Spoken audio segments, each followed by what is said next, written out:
నమస్తే. Welcome to BRK. నేను పద్మ. ఈరోజు మనతో పాటు ఉన్నారు నంది రామేశ్వరరావు గారు. మీకు అందరికీ పరిచయమైన వ్యక్తే.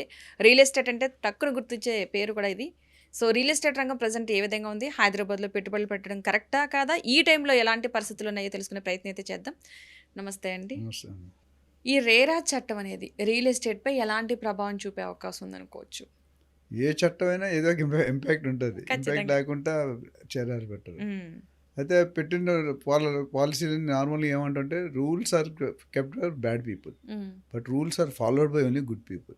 ఇది రేరాకు కూడా వర్తిస్తుంది. ఎందుకంటే రేరా పెట్టింది చాలా మంచి ఉద్దేశం. హ్మ్. 2016లో దీని ప్రస్తావన స్టార్ట్ అయింది. 2000 both central government, state government. 2017 first January నుండి అమల్లోకి వచ్చింది. అంటే 2017 ఫస్ట్ జనవరి ముందు ఉంటే రేరా అక్కర్లే ప్రాజెక్ట్స్. ఏ ప్రాజెక్ట్ హ్మ్. దాని తర్వాత ఉన్న ప్రాజెక్ట్స్ రేరా కంపల్సరీ. హ్మ్. 500 స్క్వేర్ మీటర్ల జాగా కనే 8 యూనిట్ల కంటే ఎక్కువ ఉంటే రేరా అవసరం. హ్మ్. ఎందుకంటే కంపల్సరీ పెట్టారు. చిన్న చిన్న ఒకటి రెండు అయితే రేరా అక్కర్లేదు. హ్మ్. సో ఇక్కడ ఏమైందంటే రేరా అనేది 3 కోణాల్లో ఆలోచించారు.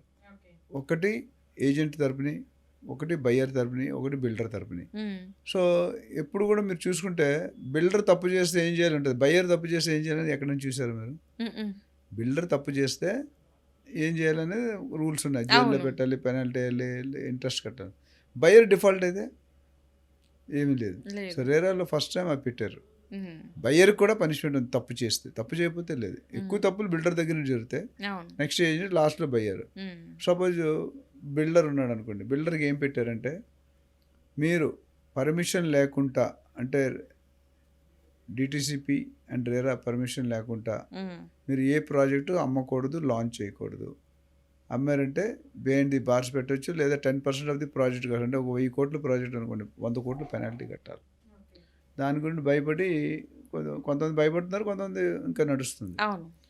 అదేవిధంగా నువ్వు సేల్ అగ్రిమెంట్ అని ఉంటుంది మన 20% ఇచ్చినప్పుడు. ఆ హ్మ్. సేల్ అగ్రిమెంట్ కొన్ని టర్మ్స్ రాస్తాం. హ్మ్. నేను బాత్రూంలో ఈ ఫిట్టింగ్ ఇస్తా, కిచెన్లో ఈ ఫిట్టింగ్ ఇస్తా, హాల్లో ఏసీ ఇస్తా, ఈ కంపెనీ ఇస్తా అని రాస్తాం. అవును. కానీ చాలామంది బిల్డర్స్ డివియేట్ అయిపోతారు. అక్కడ ఏమంటారు normal clause, Finolex cable or equivalent అంటారు. ఇప్పుడు శ్రీదేవి ఆర్ ఈక్వల్ అంటే శ్రీదేవికి నెక్స్ట్ సబ్స్టిట్యూట్ దొరుకుతుందా? దొరకదు. దొరకదు. ఇక్కడ ఏమంటే సరా లేకపోతే ప్యారీవేర్ హ్మ్. ఆర్ ఈక్వివలెంట్ అంటే ప్యారీవేర్ 100 రూపాయలు ఉంటాయి, ఇది 50 రూపాయలు ఉంటాయి లోకల్. అవును. కానీ మనం అప్పటికే లేట్ అయిపోద్ది ఇల్లు. 6 హ్మ్. నెలలు 1 ఇయర్. మనం ఎలా ఉంటాం? బయట రెంట్ కట్టుకుంటాం. అవును. ఏదో ఒకటి ఏరా బాబు అంటాం. అని ఇలా చేస్తారు. అందరూ కాదు. కొంతమంది. ప్రొఫెషనల్ బిల్డర్స్ చేయరండి. స్టాండర్డ్‌గా 30, 40 years they commit. Hmm. Very few అంటే ఇప్పుడు 1 drop of lemon will break the pot of milk. Yeah! ఇప్పుడు 100 మందిలో ఇద్దరు తప్పు చేసినా మిగతా 98కి వర్తిస్తుంది. అవును. అందుకని మేము చెప్తాం. There are really some few good builders who don't deviate. అనుకున్న దాని మీద ఒక నెల ముందే ఇస్తారు. హ్మ్. బట్ అవును. అదర్ సైడ్ ఇంకా ప్రాజెక్ట్ కొన్ని 10, 15 సంవత్సరాలు డిలే అయిన ప్రాజెక్ట్స్ కూడా ఉన్నాయి. హ్మ్. సో రేరా ఏంటంటే బిల్డర్కి ఇది. తర్వాత నువ్వు ఇంతకుముందు బిల్డర్ ఏం చేసినా డబ్బులు కలెక్ట్ చేసుకొని వేరే సొంత ఆస్తులు డెవలప్ చేసుకున్నాడు కస్టమర్కి ఇవ్వకుండా. హ్మ్.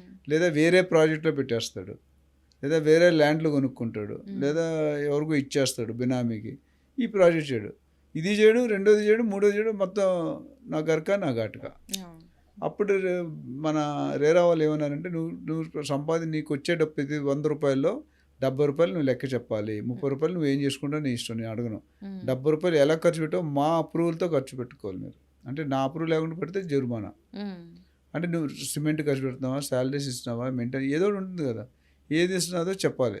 అలాంటి రూల్ పెట్టేసరికి ఈ ఖర్చులన్నీ బయట డివైడ్ చేయలేడు కదా, అవును. డైవర్ట్ చేయలేడు కదా. అవును. సో దానివల్ల ఇబ్బంది అవుతుంది. హ్మ్. సో అక్కడ ఏం జరిగిందంటే అది కాకుండా మీకు ఈ రూల్స్ అన్నీ పెట్టేసరికి అట్లనే లేట్ డెలివరీ ఇచ్చారు. హ్మ్. లేట్ డెలివరీ ఇస్తే ఇంట్రెస్ట్ కట్టాలి, నెలకు 2%, 1% ఏదో వేస్తారు, హ్మ్. లేదా రెంట్ కట్టాలి.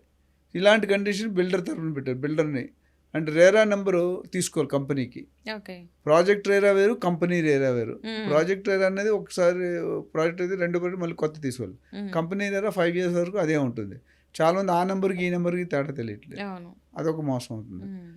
ఇది బిల్డర్ వరకు. సపోజ్ బయ్యర్ వరకు వచ్చామనుకో, బయ్యర్కి ఎక్కువలేము. బయ్యర్ ఎప్పుడైనా ఈఎంఐస్ డిఫాల్ట్ అయ్యాడు, హ్మ్. జాబ్ పోయింది, బిజినెస్ పోయింది, లాస్ అయిపోయింది, లేదా ఇంకేదో అయింది, ఈఎంఐస్ కట్టట్లేదు.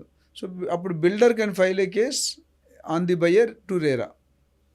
ఇందాక buyer can file a case to RERA on builder or developer. అట్లా ఏజెంట్కి వచ్చేసరికి ఏజెంట్కి రేరా లైసెన్స్ కంపల్సరీ. ఇప్పుడు డాక్టర్కి బార్ కోడ్ ఉంటుంది, లాయర్కి కోడ్ ఉంటుంది, ప్రతి ఒక్కరికి ఎస్బీఐ మేనేజర్కి బ్యాంక్ మేనేజర్కి నెంబర్ ఇస్తారు, రిజిస్ట్రేషన్ నెంబర్. అట్లా ఇంతవరకు ఏజెంట్ నెంబర్ రేరా వచ్చిన తర్వాత first time RERA should have అంటే agent should have RERA license. 5 yearsకి ఇస్తాడు. ఆ ఏజెంట్ క్యారెక్టర్ అన్ని కొన్ని చెక్ చేసి ఇస్తాడు. లైసెన్స్ ఉందంటే కొద్ది బెటర్. సో ఎవరికైతే ఏజెంట్ లైసెన్స్ లేదో 2 విధాలు ఉపయోగపడుతుంది. ఒక ఏజెంట్కి లైసెన్స్ ఉందనుకోండి, మీ సర్వీస్ మీరు డబ్బులు ఇవ్వలేదు సర్వీస్ చార్జ్, వాడు రేరాకు మీ మీద కేసు వేస్తారు. సో రివర్స్, మీకు మోసం చేశాడు ఏజెంట్ లేకపోతే బిల్డర్, మీరు వీళ్ళిద్దరి మీద కేసు అంటే ఈ కన్జ్యూమర్ అందరినీ ప్రొటెక్ట్ చేస్తున్నారు. బిల్డర్ని కానీ బయర్ని కానీ అందరినీ ప్రొటెక్ట్ చేస్తున్నారు. సర్వీస్ రాకపోయినా ఇటు వైస్ వర్స అటు ఇటు.